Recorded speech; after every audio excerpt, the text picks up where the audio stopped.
The Wheel of Time has been a pillar of fantasy since its release. It's a true fantasy epic in every sense of the word, with a massive fleshed out world, deep and complex magic system, very rich history, and complex characters that you love to hate, or some combination of the three. It has a massive passionate fan base that's only grown exponentially since the TV series announcement, including myself. It's been an important part of this channel's history, being one of the first things I made a video about. Admittedly, I wasn't sure how much I wanted to talk about this series since so many people have given their thoughts on it already, but after giving it some time and seeing the more recent discourse, I decided to give it a go, starting with my personal take on why you should read The Wheel of Time, or as I'm calling it, should you read The Wheel of Time? Because while I love this series to death, there are a lot of things that could be easily off-putting to many readers. And even for those of you who grow to love the series, there are some things I'd like to at least prepare you for before you start. So, let's begin with, what is it about? That's a surprisingly difficult question to answer, so let's just begin at the beginning. The base premise of the series is that this is a world in which the flow of time is cyclic. It consists of 7 ages that repeat over and over. Time is, well, a wheel. The Wheel of Time itself is driven by a source of energy called the True Source, which can be channeled by some people as a form of magic called the One Power. The One Power is split into 2 halves. Saidar, which can only be used by female channelers, and Saidin, which can only be used by male channelers. Both have different strengths and have to work together to accomplish the greatest feats of magic possible. Thousands of years before the start of the books, people figured out how to use the One Power to its fullest, and they were able to usher in an age of enlightenment and technology known as the Age of Legends. Pretty much every channeler of the time joined a group called the Aes Sedai, meaning Servants of All, leading the world through the age. Society of the time was doing very well, until some scientists bored a hole into the prison of an evil god known as the Dark One, who unleashed havoc on the world.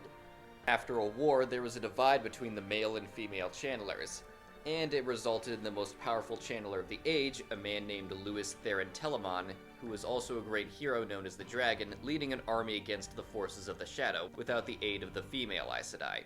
They managed to reseal him into his prison, but in doing so, gave the Dark One the ability to taint Saidin, causing all men who channel to go insane and become extremely dangerous. Louis Theron killed his entire family before killing himself out of guilt. But there was also a prophecy saying that the dragon would reincarnate and would one day do battle with the Dark One once again. Thousands of years have passed, and the world is now in a different age. The title Aes Sedai is a title only given to female channelers who, in between fighting Shadow Spawn and political schemes, are tasked with hunting down their male counterparts and cutting them off from the One Power in a process called gentling to prevent them from going insane. Despite this, there are some male channelers who claim that they are the Dragon Reborn and start to try gaining political power, but none of them can fulfill any of the parts of the many prophecies of the dragon, so they are captured and gentled by the Aes Sedai, thus being declared as false dragons.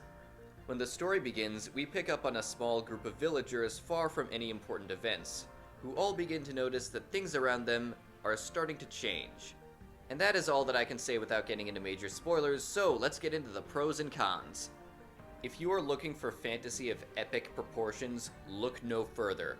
This is a series with literally thousands of named characters across several countries, each with extremely in-depth cultural practices, all within a world with thousands of years of history and countless pages of lore and obscure elements to theorize about. The series is 14 books long, and they are all around 1,000 pages, with a prequel novel and companion books to help fill in the blanks. Needless to say, it's a commitment. Some readers love binging books so much that they can finish the series in 2 weeks, while others take multiple years.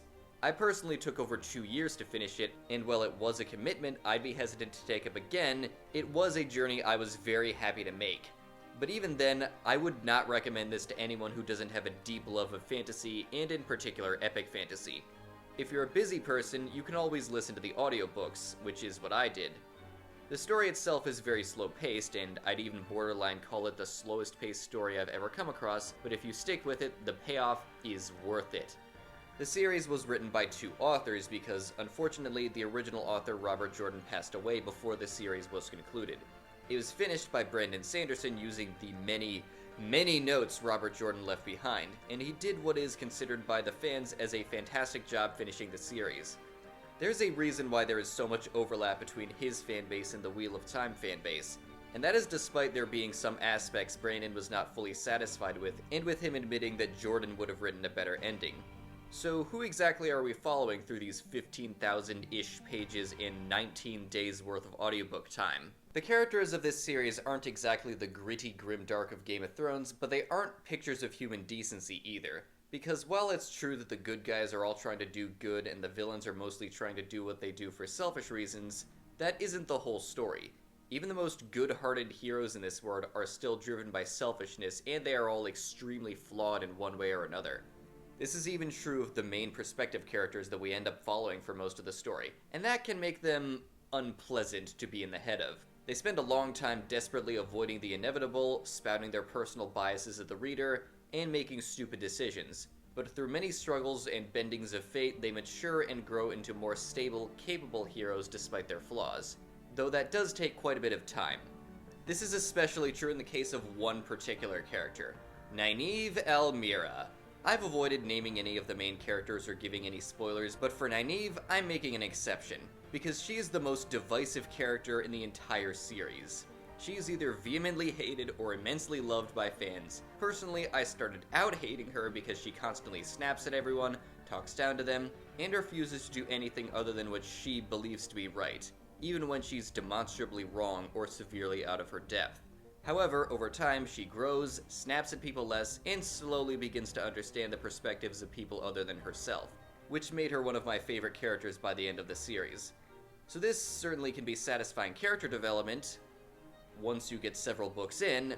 Point is, though it can be enjoyable at the end, there is a lot of unpleasantness at the beginning you just have to get through.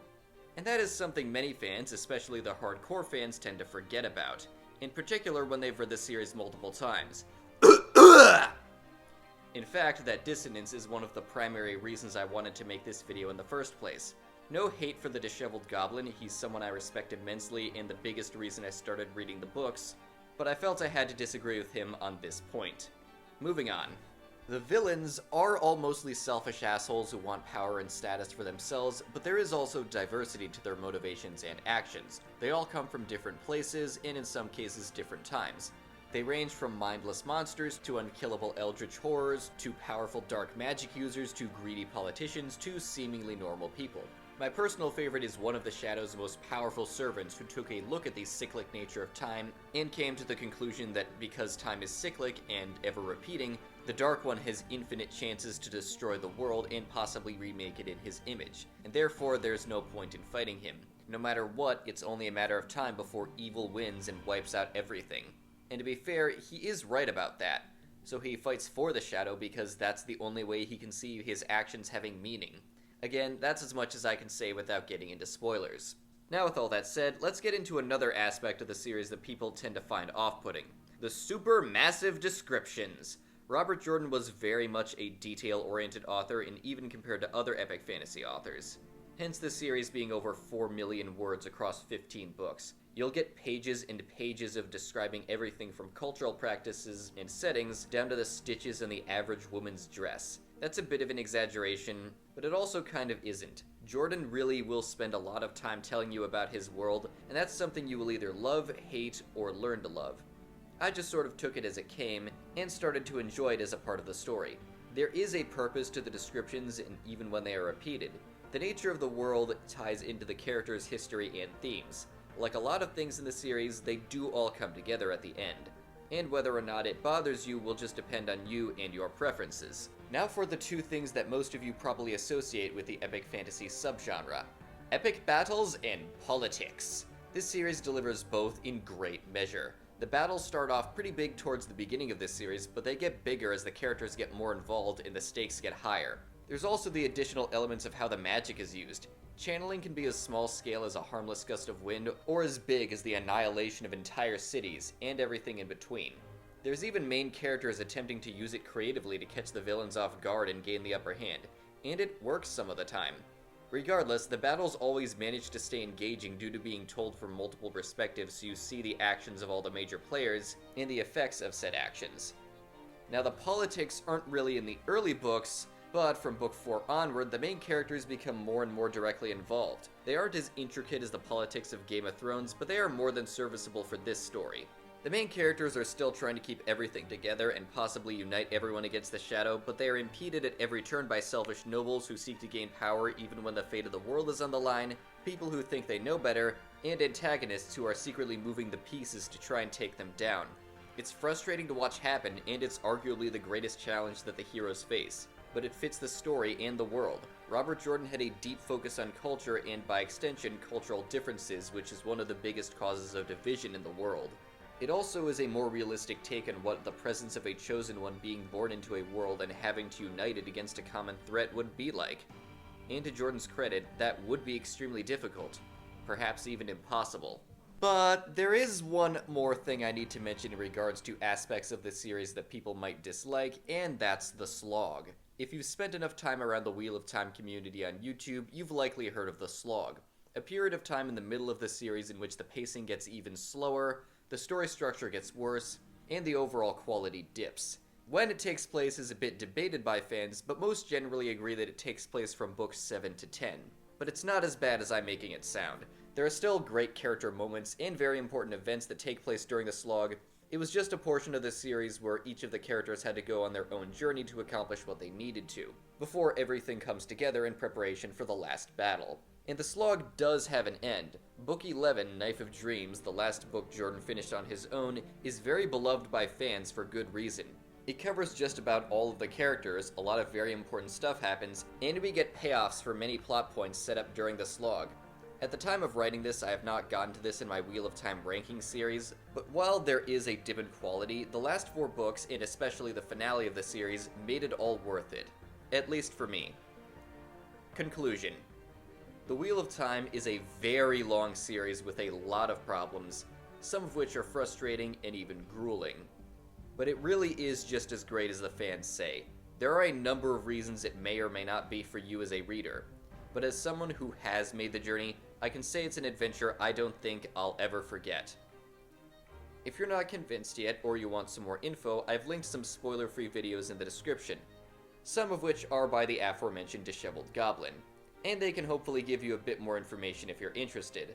But that is all the time I have for you today. Thank you all for watching, and remember, the Mythos Archives are always open.